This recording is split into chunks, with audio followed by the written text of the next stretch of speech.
Os muestro en primer lugar, una breve hipnosis a estos nuevos capítulos de la enigmática Edad Media, que he dedicado a los merovingios.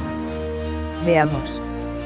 Los merovingios fueron la primera dinastía de reyes francos que gobernó gran parte de la Galia, actual Francia, y partes de Alemania, Bélgica y Suiza desde mediados del siglo V hasta el 751 DC.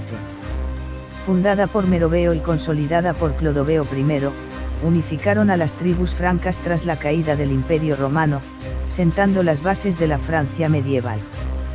Todo esto y mucho más lo iré desgranando en sucesivos episodios de esta serie. Vamos a comenzar. Escuchemos. Aspectos más importantes sobre los merovingios. Origen y nombre. La dinastía toma su nombre de Meroveo, o Merovech, líder legendario de los francos salios. Figura clave, Clodoveo I, nieto de Meroveo, unificó a los francos y se convirtió al cristianismo católico, aproximadamente en el 496, ganando el apoyo de la Iglesia y la población galorromana. Territorio, gobernaron un extenso reino franco, con capitales como Tournai y más tarde París, tras la expansión de Clodoveo. Declive, reyes holgazanes. Con el tiempo, el poder efectivo pasó de los reyes merovingios a sus principales funcionarios, los mayordomos de palacio. Fin de la dinastía.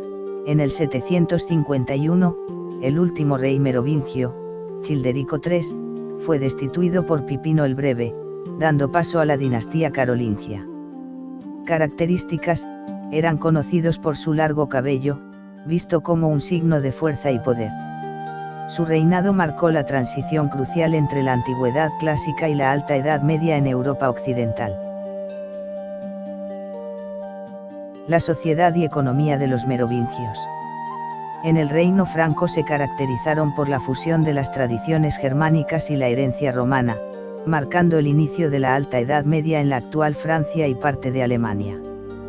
Fue una época de transición donde el poder se ruralizó y la Iglesia católica adquirió un papel fundamental. Sociedad merovingia. Estructura jerárquica: la sociedad era piramidal. En la cúspide estaban el rey y la aristocracia franca, nobleza guerrera. La aristocracia y los reyes melenudos.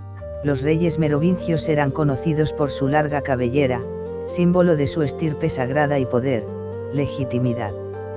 Sin embargo, su poder real disminuyó con el tiempo, dejando el control efectivo en manos de los mayordomos de palacio. Importancia de la Iglesia: la alianza con la Iglesia católica fue clave. Los obispos actuaban a menudo como consejeros reales y administradores de ciudades.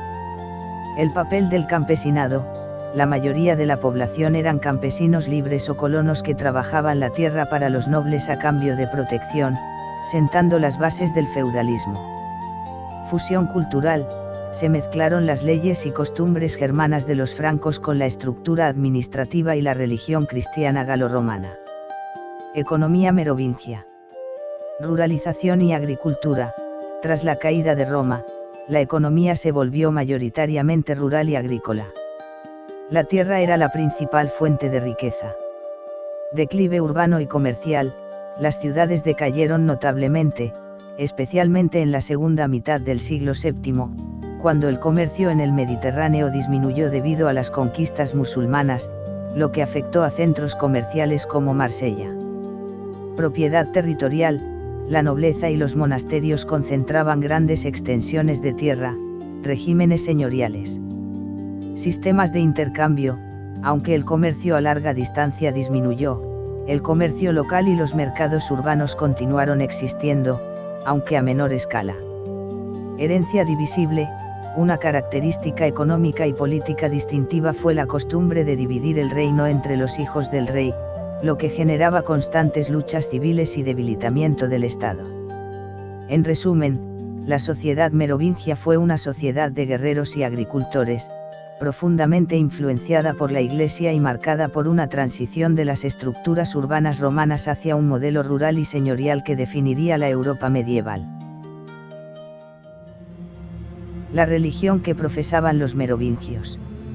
Los merovingios pasaron del paganismo germánico al cristianismo católico niceno tras la conversión de Clodoveo I, aproximadamente del 496 al 508, lo que consolidó su poder en la Galia. Adoptaron una forma única de cristianismo, mezclando la fe católica con tradiciones sagradas de su propio linaje, como la creencia en sus cabelleras largas como fuente de poder divino. Aspectos más importantes de la religión merovingia. Conversión estratégica. Clodoveo I, influenciado por su esposa Clotilde, se convirtió al catolicismo niceno tras una victoria militar, diferenciándose de otros pueblos germánicos que eran arrianos. Realeza sagrada. Se consideraban reyes sagrados, a menudo reivindicando una ascendencia divina o semidivina. Influencia monástica. La época vio el crecimiento de la iglesia monástica, a menudo fuertemente influenciada por la misión irlandesa y con estrechos lazos con los clanes nobles. Ritos y simbolismo.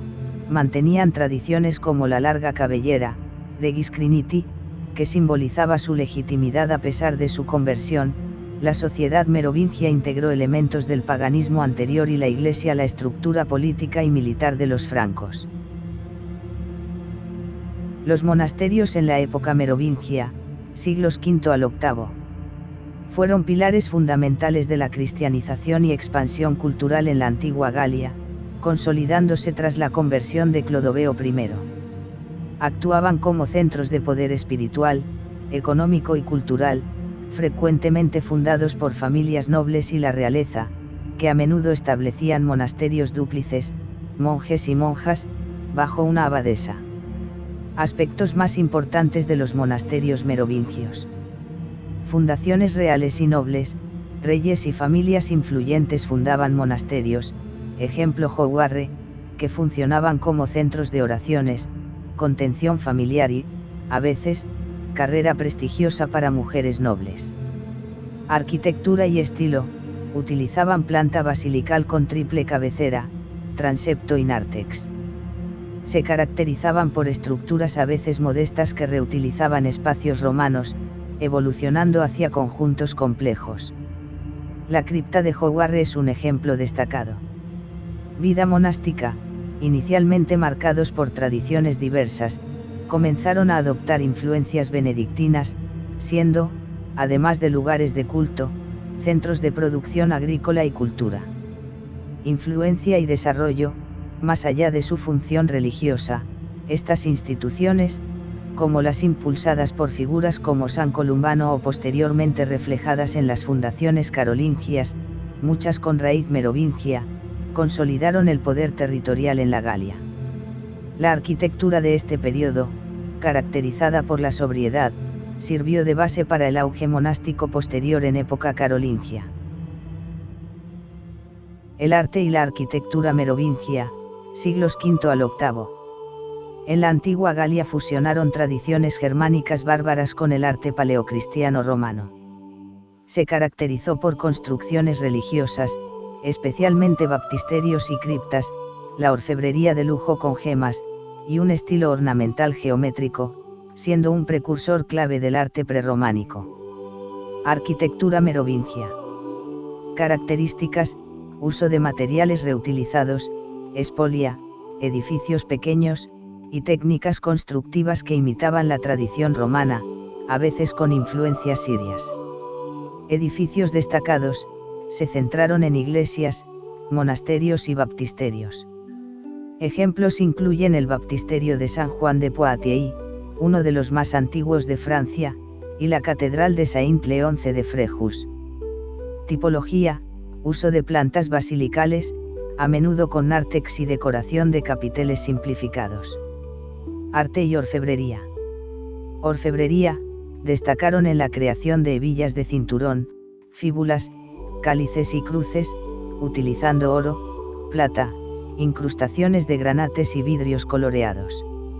Arte funerario, creación de sarcófagos de piedra decorados con motivos geométricos, vegetales o entrelazados, influyendo en la escultura posterior. Iluminación de manuscritos. Los manuscritos merovingios se caracterizaron por estilos geométricos y zoomorfos, con colores planos y formas estilizadas, a menudo sin figuras humanas. Para acabar esta primera parte sobre los merovingios, vamos a ver quiénes fueron los reyes de leyenda. Faramundo y Clodión el Cabelludo son figuras clave, en parte históricas y en parte legendarias, situadas en los orígenes de la dinastía merovingia y la formación del reino franco en la Galia, actual Francia y Bélgica, durante el siglo V. Aquí están los detalles de cada uno. Faramundo, legendario, semilegendario. Papel, considerado tradicionalmente como el primer rey de los francos salios, aunque la historiografía moderna lo considera un personaje principalmente legendario o mítico. Historia, se dice que fue hijo de Marcomir y que guió a su pueblo a través del río Rin hacia el oeste alrededor del año 420. Contexto, aparece en las crónicas como el fundador de la dinastía, sirviendo para legitimar el poder de los reyes posteriores, aunque no existen pruebas contemporáneas sólidas de su existencia. Clodión el Cabelludo, histórico. Papel, líder de los francos salios, reconocido como un personaje histórico, fallecido hacia 448 a 451, y considerado a menudo sucesor de Faramundo. Apodo, se le llamó el Cabelludo, en francés, chevelu, porque tenía mucho pelo o porque llevaba el cabello largo, lo que se convertiría en un símbolo de poder y realeza entre los merovingios. Acciones, Clodión expandió el territorio franco en la Galia, ocupando zonas de la Bélgica actual. Fue derrotado por el general romano Flavio Aecio en la zona de Dispargum, actual Bélgica, pero finalmente estableció una paz que le permitió consolidar sus dominios. Legado, fue el padre o antepasado de Meroveo, personaje que da nombre a la dinastía merovingia. En resumen, Faramundo es a menudo visto como el iniciador mítico, mientras que Clodión es el líder guerrero histórico que consolidó el asentamiento franco en la Galia antes del auge de Clodoveo I.